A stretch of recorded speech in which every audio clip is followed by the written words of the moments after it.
Hello बच्चों, चलिए प्रश्न देखते हैं। तारामीन संघ एकाइनोडर्माटा के किस उपसंघ का जंतु है? फाइलम एकाइनोडर्माटा के प्रमुख लक्षण देते हुए इसका वर्गीकरण वर्ग तक कीजिए। तो चलिए देखते हैं। तो यहाँ पर हम इसका सबसे पहले मुख्य अवधारणा को देखते हैं, की कॉन्सेप्ट को। मुख्य अवधारणा, तो यहाँ पर हमसे जो प्रश्न पूछा गया है वो है सबसे पहला कि तारामीन। ये कह रहा है कि तारामीन जो है एकाइनोडर्माटा संघ के किस उपसंघ का जंतु है। तारामीन यानी कि स्टारफिश, तारा मछली, इसको हम दूसरे नाम से कहते हैं। यानी इसका जीव जगत में इसका स्थान पूछा जा रहा है, कहाँ पर है। यानी तारामीन का अगर हम संघ देखें तो संघ इसका यहाँ प्रश्न में ही दिया गया है, जिसको हम लोग कहते हैं एकाइनोडर्मेटा। और इसका उपसंघ पूछा जा रहा है कि उपसंघ कौन सा होगा इसका। तो इसके उपसंघ को हम लोग कहते हैं एल्यूथेरोजोआ। एल्यूथेरोजोआ, ये इसका उपसंघ का नाम, चूंकि दो ही उपसंघ होते हैं एकाइनोडर्माटा में, तो एल्यूथेरोजोआ का है। और अगर इसका वर्ग जानना चाहेंगे तो इसका वर्ग होता है एस्ट्रॉइडिया, एस्टेरोआइडिया।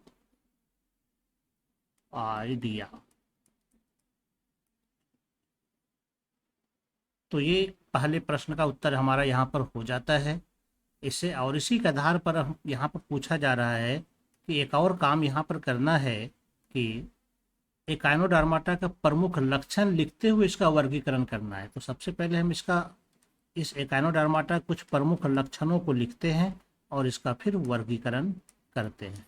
देख लेते हैं कौन कौन इसका लक्षण है। मुख्य रूप से अगर हम इसके लक्षण को देखें तो इसकी जो सबसे शरीर की बाहरी त्वचा होती है वह कांटेदार होती है, यानी इस पर स्पाइन यानी कांटा बना होता है।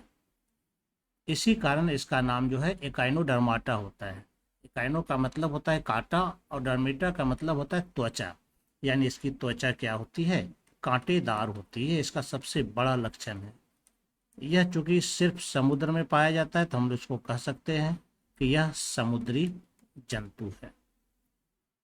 इसका शरीर जो होता है यह चपटा होता है। इसका शरीर क्या होता है, चपटा होता है।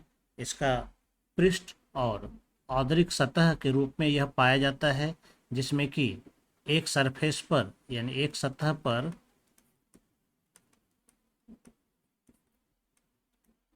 मुख होगा तो दूसरे सतह पर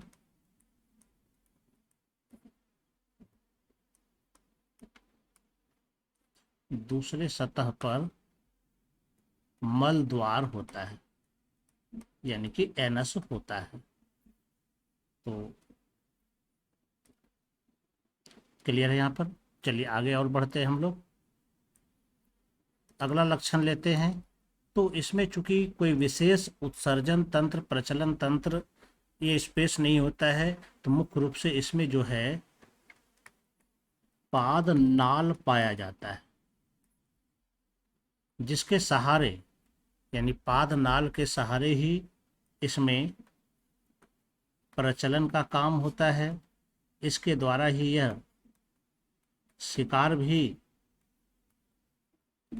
पकड़ता है।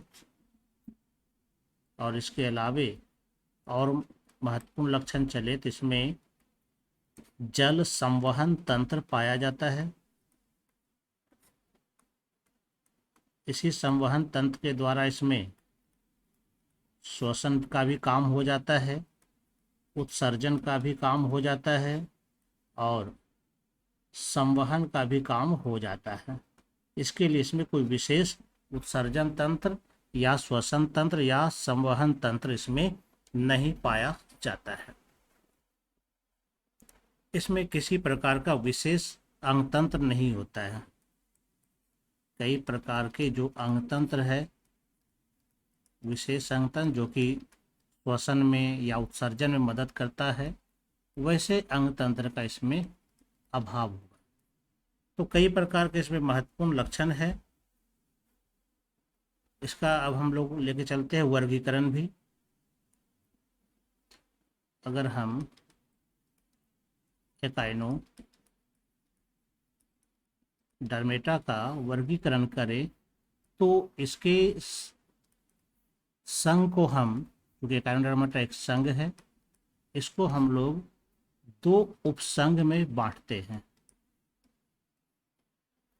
एक कहलाता है एल्यूथेरोजोआ,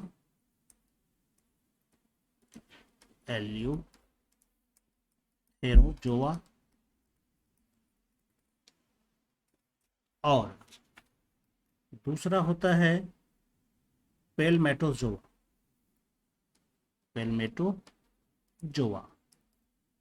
तो ये दो उपसंघ यहाँ पर होता है।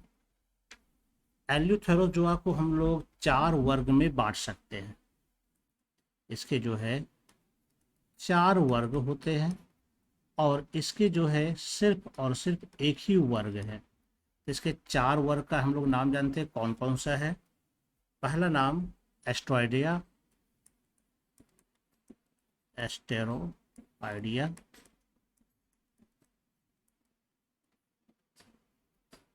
जिसका कि मुख्य एग्जाम्पल एस्टेरियस है, यानी कि स्टारफिश है, तारामीन है। यानी कि अगर उदाहरण देखें इसका, तो तारामीन इसका मुख्य उदाहरण है। और दूसरा वर्ग है इसका ऑफियूरोडिया।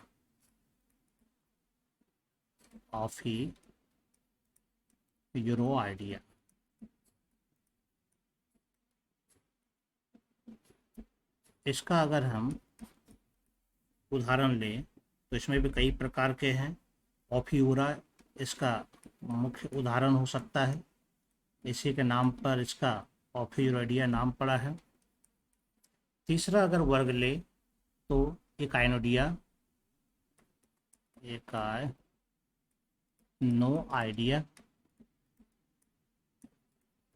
ये इसका तीसरा क्लास है, तीसरा वर्ग है, जिसका कि मुख्य उदाहरण एकाइडना है। और चौथा जो वर्ग होता है वो है होलोथोरोडिया।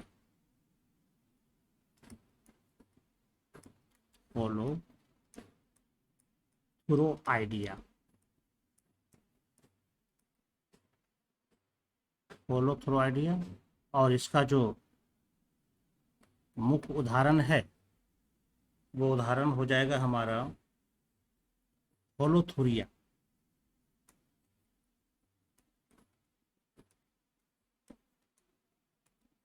ये होलोथुरिया इसका मुख्य उदाहरण हो जाएगा।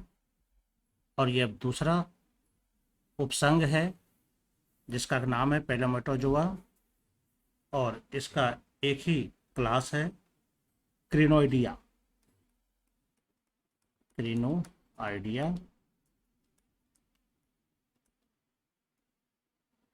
और इसका उदाहरण अगर हम देखेंगे तो एंटीडॉन इसका मुख्य उदाहरण हो जाता है।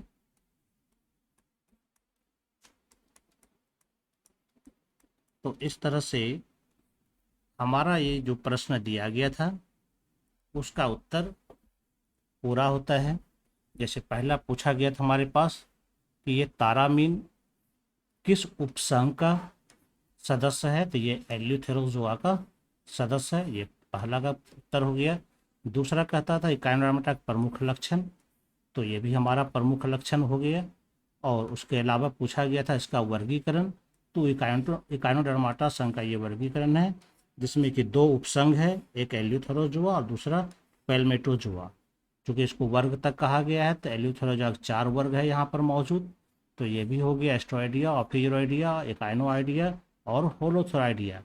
जबकि पेलमेटोजोआ का एक ही वर्ग है क्रिनोइडिया। तो ये हमारा उत्तर रहा।